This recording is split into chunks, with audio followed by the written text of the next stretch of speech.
ರಾಜ್ಯದ ಮುಖ್ಯಮಂತ್ರಿಯಾಗಿ doctor D Devaraj Arasu ಅವರು ಅತಿ ಹೆಚ್ಚು ಸುದೀರ್ಘ ದಿನ ದಾಖಲೆ ಮಾಡಿದ್ರು. ಆ ದಾಖಲೆ ಮುರಿದು ಈ ದಿನಕ್ಕೆ ಕರ್ನಾಟಕದ ಮುಖ್ಯಮಂತ್ರಿಯಾಗಿ 2795 ದಿನ ಅಧಿಕಾರ ಹೊಂದಿರುವ ಸಿದ್ದರಾಮಯ್ಯ ಅವರನ್ನ ಚಿಕ್ಕನಾಯಕನಹಳ್ಳಿ ತಾಲೂಕಿನ ಸಿದ್ದರಾಮಯ್ಯ ಅಭಿಮಾನಿಗಳು, ಅಹಿಂದ ಕಾರ್ಯಕರ್ತರು ಈ ದಿನ ಕನ್ನಡ ಸಂಘದ ಬಳಿ ಸಾಂಕೇತಿಕವಾಗಿ ಕಾರ್ಯಕ್ರಮ ಮಾಡಿ ಅವರ ಭಾವಚಿತ್ರ ಇಟ್ಟು ಕೇಕ್ ಕತ್ತರಿಸಿ ಅಭಿನಂದಿಸಿದ್ರು ಮತ್ತು ಸಾರ್ವಜನಿಕರಿಗೆ ಸಿಹಿ ವಿತರಣೆ ಮಾಡಿ. ಈ ಸಂದರ್ಭದಲ್ಲಿ ಕರ್ನಾಟಕ ಸರ್ಕಾರದ ಪಂಚ ಗ್ಯಾರಂಟಿ ಯೋಜನಾ ಅನುಷ್ಠಾನ ತಾಲೂಕು ಅಧ್ಯಕ್ಷರು ಆದ ಸಿಡಿ ಚಂದ್ರಶೇಖರ್ ಭಾಗವಹಿಸಿ ಸಿದ್ದರಾಮಯ್ಯ ಅವರ ಸುದೀರ್ಘ ರಾಜಕೀಯ ಜೀವನ ಕುರಿತು ಮತ್ತು ಅವರು ಕರ್ನಾಟಕದ ಜನತೆಗೆ ಕೊಟ್ಟಿರುವ ಗ್ಯಾರಂಟಿ ಯೋಜನೆ ಕೊಡುಗೆಗಳ ಬಗ್ಗೆ ಮಾತನಾಡಿದರು.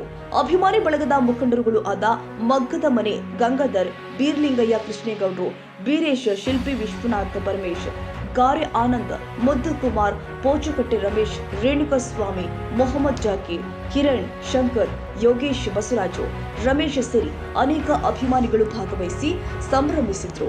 ಕರ್ನಾಟಕ ರಾಜ್ಯದ ಮುಖ್ಯಮಂತ್ರಿಯಾಗಿ ಡಾಕ್ಟರ್ ಡಿ ದೇವರಾಜು ಅರಸು ಅವರು ಅತಿ ಹೆಚ್ಚು ಸುದೀರ್ಘ ದಿನ ದಾಖಲೆ ಮಾಡಿದ್ರು. ಆ ದಾಖಲೆ ಮುರಿದು ಈ ದಿನಕ್ಕೆ ಕರ್ನಾಟಕದ ಮುಖ್ಯಮಂತ್ರಿಯಾಗಿ 2795 ಅಧಿಕಾರ ಹೊಂದಿರುವ ಸಿದ್ದರಾಮಯ್ಯ ಅವರನ್ನ ಚಿಕ್ಕನಾಯಕನಹಳ್ಳಿ ತಾಲೂಕಿನ ಸಿದ್ದರಾಮಯ್ಯ ಅಭಿಮಾನಿಗಳು, ಅಹಿಂದ ಕಾರ್ಯಕರ್ತರು ಈ ದಿನ ಕನ್ನಡ ಸಂಘದ ಬಳಿ ಸಾಂಕೇತಿಕವಾಗಿ ಕಾರ್ಯಕ್ರಮ ಮಾಡಿ ಅವರ ಭಾವಚಿತ್ರ ಇಟ್ಟು ಕೇಕ್ ಕತ್ತರಿಸಿ ಅಭಿನಂದಿಸಿದರು ಮತ್ತು ಸಾರ್ವಜನಿಕರಿಗೆ ಸಿಹಿ ವಿತರಣೆ ಮಾಡಿ. ಈ ಸಂದರ್ಭದಲ್ಲಿ ಕರ್ನಾಟಕ ಸರ್ಕಾರದ ಪಂಚ ಗ್ಯಾರಂಟಿ ಯೋಜನಾ ಅನುಷ್ಠಾನ ತಾಲೂಕು ಅಧ್ಯಕ್ಷರು ಆದ ಸಿಡಿ ಚಂದ್ರಶೇಖರ್ ಭಾಗವಹಿಸಿ ಸಿದ್ದರಾಮಯ್ಯ ಅವರ ಸುದೀರ್ಘ ರಾಜಕೀಯ ಜೀವನ ಕುರಿತು ಮತ್ತು ಅವರ ಕರ್ನಾಟಕದ ಜನತೆಗೆ ಕೊಟ್ಟಿರುವ ಗ್ಯಾರಂಟಿ ಯೋಜನೆಗಳ ಕೊಡುಗೆಗಳ ಬಗ್ಗೆ ಮಾತನಾಡಿದರು.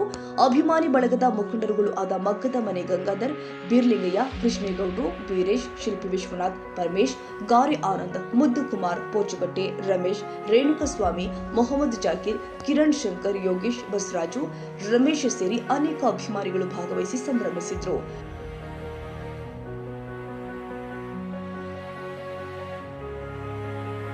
ಈ ವಿಡಿಯೋ ನಿಮಗೆ ಇಷ್ಟವಾದರೆ ಲೈಕ್ ಮಾಡಿ. ಇನ್ನಷ್ಟು ಹೀಗೆ ಆಸಕ್ತಿದಾಯಕ ವಿಡಿಯೋಗಳನ್ನು ಪಡೆಯಲು ನಮ್ಮ NTV ನ್ಯೂಸ್ ಚಾನೆಲ್ ಅನ್ನು ಸಬ್ಸ್ಕ್ರೈಬ್ ಮಾಡಿ. ಪಕ್ಕದಲ್ಲಿ ಇರುವ ಬೆಲ್ ಐಕಾನ್ ಅನ್ನು ಒತ್ತಿ. ನಿಮ್ಮ ಬೆಂಬಲವೇ ನಮಗೆ ಸ್ಫೂರ್ತಿ.